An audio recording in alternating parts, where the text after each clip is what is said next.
तुम सब डरपोक हो, तुम सब एक नंबर के कायर हो। तुम सब बस खड़े खड़े देखते रह गए कैसे वह जालिम चिल मेरी बेटी को उठा कर ले गया। किसी ने भी मेरी मदद नहीं की।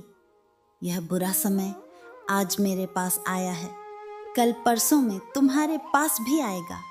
मैं जाऊंगी उन पहाड़ों के पास और मुझे पता है मेरी बेटी जिंदा है और मैं उसे वापस लेकर आऊंगी। रानू, कभी ऐसा हुआ है कि एक चील पक्षी को उठाकर ले गया हो और वो पक्षी वापस आई हो? नहीं ना? कवे भैया, मुझे कुछ नहीं पता। मैं अपनी बेटी को वापस लेकर आऊंगी।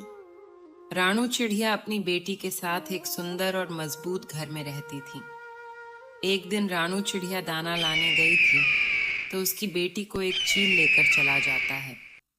लेकिन रानू ये बात मानने को तैयार ही नहीं थी कि उसकी बेटी को चील खा गया होगा। वह पहाड़ों की तरफ उड़कर जाती है, हर जगह तलाश करती है, लेकिन उसे अब भी कुछ नहीं मिला। फिर वह एक पेड़ पर जाकर बैठ जाती है।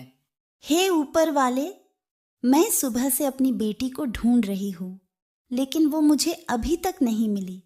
हैं ऊपर वाले, मेरी मदद करो। इस जंगल में मैं किसी को जानती भी नहीं जिससे मैं मदद मांग सकूं। जब तक मुझे मेरी बेटी नहीं मिल जाती तब तक मैं रहूंगी कहाँ। कि तभी उसकी नजर जमीन पर जमे घास पर पड़ती है। अरे हाँ, मुझे याद आया, मेरी माँ ने मुझे घास का घोंसला बनाना सिखाया था। क्यों ना मैं इसी घास से अपना घोंसला बना लेती हूँ। वैसे भी मैं उस जंगल में घोंसला बनाकर ही तो रहती हूँ। रानू चिड़िया नीचे पड़े घास से अपना घोंसला बनाने लगती है।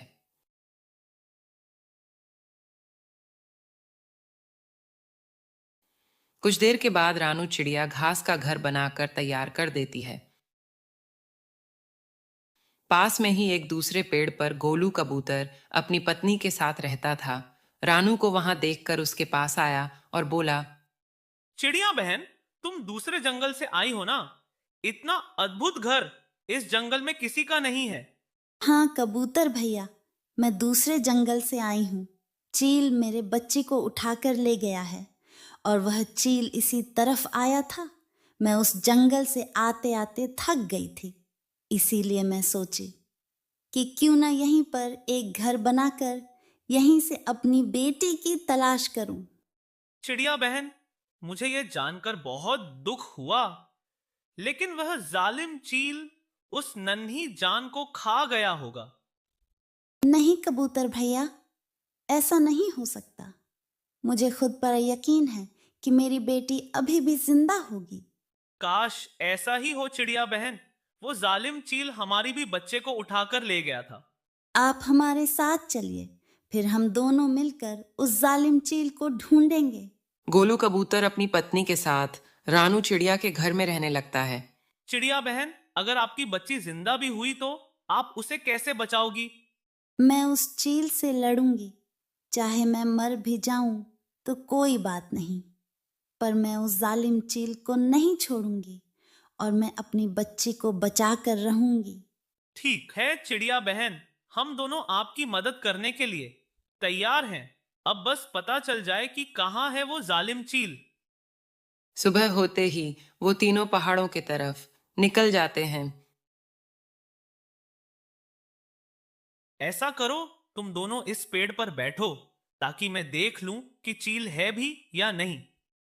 फिर गोलू कबूतर चीलों के अड्डों पर पहुंच जाता है। अरे मैं ये क्या देख रहा हूं? उस चिड़िया की बच्ची तो जिंदा है। मुझे यह बात जल्दी से चिड़िया को बताना होगा। चिड़िया बहन, तुम्हारी ममता सही थी, तुम्हारा विश्वास सच्चा था। मुझे तो यकीन ही नहीं हो रहा कि तुम्हारी बेटी जिंदा है। चलो हम छिपकर चीलों के पास चलते हैं। और फिर वो तीनों मिलकर प्लान बनाने लगते हैं। प्लान बनाने के बाद गोलू कबूतर उन चिल्लों के पास जाता है। आ रहे हो जालिम चील, क्यों किसी के बच्चे को मार रहे हो? कबूतर, तुम्हारी हिम्मत कैसे हुई हमारे इलाकों में आने की? अपने बच्चों की मौत भूल गया क्या कि आज अपना जान गंवाने आया है? रूप, तुझे अभी मजा चखाता हूं। ऐसा कहकर चील गोलू कबूतर पर हमला करने के लिए आगे बढ़ता है। जैसे ही चील गोलू के पास जाता है, गोलू कबूतर वहां से झट से उड़ जाता है। तभी रानू चिड़िया और गोलू कबूतर की पत्नी एक बड़ा सा पत्थर उस चील के सर पर गिरा देते हैं। पत्थर गिरने के बाद उन सभी चीलों के लीडर वहीं पर मर जाता है। बाकी के चील डर के मारे वहां से भाग जाते हैं। मेरी बेटी, तुम ठीक तो हो ना? हाँ माँ, मैं बिल्कुल ठीक हूँ, मुझे कुछ नहीं हुआ। गोलू भैया, मैं आपको बहुत बहुत धन्यवाद करना चाहती हूँ। अगर आप ना होते तो मैं अपनी बेटी को नहीं बचा पाती। आप दोनों मेरे लिए बहुत बड़ा काम किए हो। मैं आपको अपना घर दे रही हूँ, आप लोग उसमें अच्छे से रहिएगा। मैं आप दोनों से मिलने के लिए आती रहूंगी। इतना कहकर रानू चिड़िया अपनी बेटी को लेकर वापस अपने जंगल आ जाती है। अरे रानू चिड़िया, मुझे तो यकीन ही नहीं हो रहा, आप वापस जंगल आ गई, वो भी अपनी बेटी को लेकर।